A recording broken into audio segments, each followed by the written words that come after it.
made a run there and closed the gap in the fourth quarter. But going back to the third, what did you see when Golden State got the separation there in the third? Yeah, similar to our first game against them. We just miscommunication, game plan mistakes. I thought we did a nice job in the first half in a lot of areas. And then that third quarter, we let go of the rope a little bit there. And if you do that for 3 minutes against this team, you dig yourself a hole.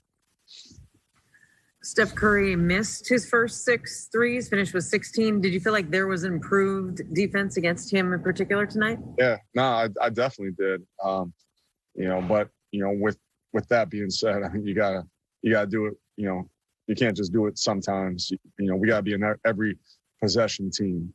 With our margin for error at the moment. John, go ahead.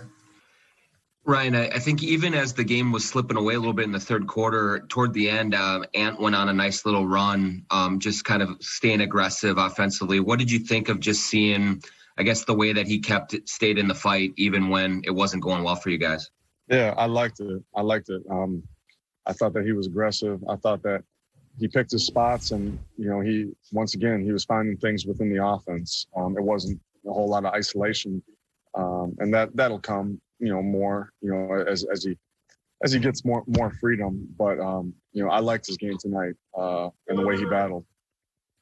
And with Josh, Ryan, not just with the shooting, but is there anything missing there? I mean, he went through the hamstring and stuff. I just wonder if you're seeing anything that leads you to believe that he's not quite there, either mentally or physically right now with what he's given you.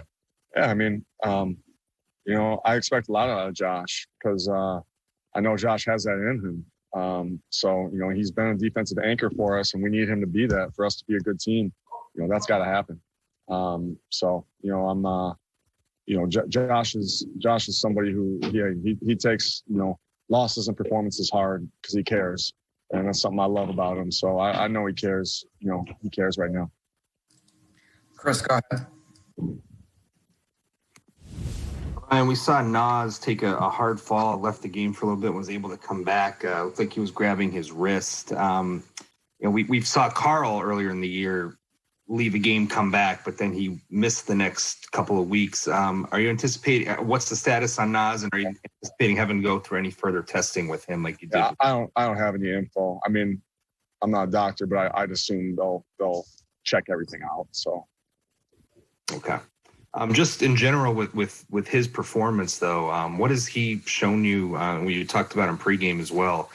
If you had to kind of pinpoint the areas he's most improved from last year to this year, what would you kind of say that would be? I mean, I think it's he's taking his time more with the basketball.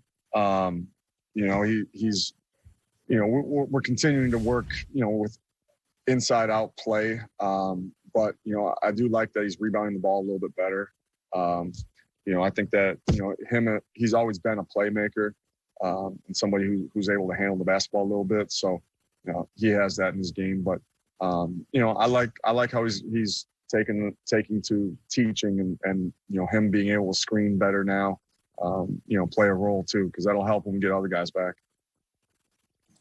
Jace, go ahead. Ryan, just parsing through the protocols here, is there any chance that Juancho and/or Carl is available to return Friday? That's not something that I'm aware of at the moment. But we follow the health and safety protocols, from the league. And then just looking at the guys who are out right now, and they're obviously 3 of your better shooters. And Ricky's struggling with his shot. Josh is struggling with his shot. When you lack shooting the way you guys do right now, what's the best way to generate consistent offense?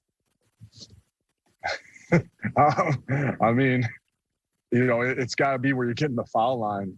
You're attacking the rim.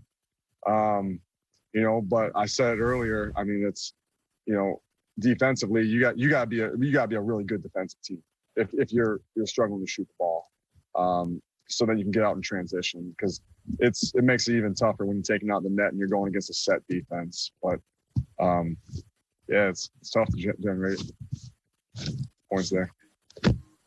Dane, go ahead. Ryan, when you're defending Steph in the first half, it seemed like you guys were doing a really good job of kind of switching everything off ball around the centers there. Would you say that's kind of the reason why you were able to slow him in the first half? Yeah. And then in the second half, what was something breaking down there in those off ball switches? Yeah, no, and it's ironically, it was away from our bench, in the first half. So, hey, sometimes that can play against you where guys feel like they got, naturally they feel like they got to do more communicating, because it's your defense is in front of your bench right there, in a lot of ways. But in the second half, I just think we had game plan mistakes, and that's kind of been the theme of our droughts in a lot of ways. And everything goes hand in hand. Game plan mistakes. You're taking the ball at the net, like I was just talking. Then you're having trouble scoring. But I did like the positives in the first half. It's a 48-minute game though. And then with Josh there too, when he isn't shooting the ball as well, are there things you can do as a coach to use him more as a screener in those situations, or is that not really a possibility when he's at the three, or can he be tucked into the corner, or does he just need to be taking those with where he is when he's on the floor there? I'm never telling him not to shoot the ball. I mean, that's what we need from that position. You can do things to try to hide guys, but the tough thing is when you how teams are playing now, they almost muck off certain guys, and so it's all about if you place them kind of down that dunker area or whoever then you're kind of shutting off the rim protection a little bit too. They're making it easier on the opponent. So I want Josh to shoot the ball. He's gonna find the stroke. He'll make those. So I'll never tell him not to shoot the ball. Last one, we'll go to Britt. Britt, go ahead. Hey, Ryan, some players go through slumps and everything, but it's really uncharacteristic for a reliable pro to lose their poise. And it seems like that's what's happened with Ricky in the last 4 or 5 games since he's come back and gotten a more prominent role. And I'm just wondering, what do you think the motivation is behind that? I mean, silly decisions on some things and just some things that are just really out of character given his 10 years in the league. Yeah, I mean, we expect a lot out of Ricky. As a decision maker, as an organizer out there, and hey, Ricky's the type of person. He wouldn't give any type of excuses, but being out for a few games, I mean, and the protocols going through, and then having to jump into a major role pretty quick there. One that he didn't have before that. It's a tough transition. But I think Ricky would tell you too. We got to eliminate the turnovers, especially from our point guard position. Those live ball turnovers are ones that hurt us on the defensive end too. And hey, there's always when you're losing games, no matter who's in, who's out, there's always going to be frustration too. So it's about how you handle yourself in the moments of in the valleys that make you appreciate the mountains more. And that's what we just got to come together and lean on each other. I got to help him help these guys more, and they got to help each other, and we'll do that.